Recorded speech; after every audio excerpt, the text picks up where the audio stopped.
Emotionally വീക്കായി പോകുന്നു, mentally വീക്കായി പോകുന്നു. നമുക്ക് നമ്മളെ തന്നെ സന്തോഷത്തോടെ കൊണ്ടുപോകാൻ കഴിയാതെ വരുന്നു. ഇതിനെ ഒന്ന് ആഴത്തിൽ പരിശോധിച്ചാൽ നമുക്ക് മനസ്സിലാവും. ശരിക്കും എവിടെയാണ് നമ്മൾ ഈ വീക്ക്നെസ് നമ്മളെ ബാധിച്ചതെന്നുള്ളത്. അത് നമ്മുടെ ഉള്ളിൽ തന്നെ ഉണ്ടായൊരു കാര്യമാണോ? അതോ മറ്റുള്ളവരെ കൊണ്ടോ സാഹചര്യം കൊണ്ടോ നമുക്ക് അനുഭവപ്പെട്ടതാണോ? മറ്റുള്ള ആൾക്കാരുടെ ഇടപെടലുകൾ കാരണം നമ്മൾ ബുദ്ധിമുട്ടിലേക്ക് പോയതാണോ? എവിടെ ഏതാണ് ആ സ്റ്റേജ്? ആ വീക്ക്നെസ്സിലൂടെ പോകുന്ന ആൾക്കാർക്ക് തിരിച്ചറിയാൻ പറ്റും.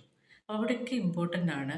ഓരോ ആൾക്കാർക്കും ഓരോ സ്വഭാവമുണ്ട്, ഓരോ ആൾക്കാർക്കും ഓരോ രീതിയുണ്ട്, ഓരോ ആൾക്കാർക്കും അന്നേരത്തെ ഓരോ ആവശ്യങ്ങളുണ്ട്. പല ആൾക്കാർക്കും ദേഷ്യമുള്ള ആൾക്കാരുണ്ടാവും, നമ്മളോട് വാശിയുള്ള ആൾക്കാരുണ്ടാവും, നമ്മളെ സന്തോഷിപ്പിക്കുന്ന ആൾക്കാരുണ്ടാവും. അതോടൊപ്പം ചെറിയ ചെറിയ വിജയങ്ങൾ ആഗ്രഹിച്ച് മറ്റുള്ളവരെ ബുദ്ധിമുട്ടിക്കുന്ന ആൾക്കാരുണ്ടാവും. ഇങ്ങനെയുള്ള പല രീതിയിലുള്ള ആൾക്കാരുമായി ചേർന്ന് ഇവരെയൊന്നും തിരിച്ചറിയുക പോലും ചെയ്യാതെ അവരുമായി കണക്റ്റഡായി നമ്മളുടെ ജീവിതം പല രീതിയിൽ മുന്നിലേക്ക് പോകുമ്പോൾ മറ്റുള്ള ആൾക്കാരുടെ ഇടപെടലുകൾ എങ്ങനെ വന്നാലും നമ്മളെന്ന് പറയുന്ന വ്യക്തിയെ അത് തളർത്താതെ മുന്നോട്ട് കൊണ്ടുപോകണം എന്നുണ്ടെങ്കിൽ നമ്മളെ സ്ട്രോങ് ആക്കി നമ്മൾ കൊണ്ടുപോകണം.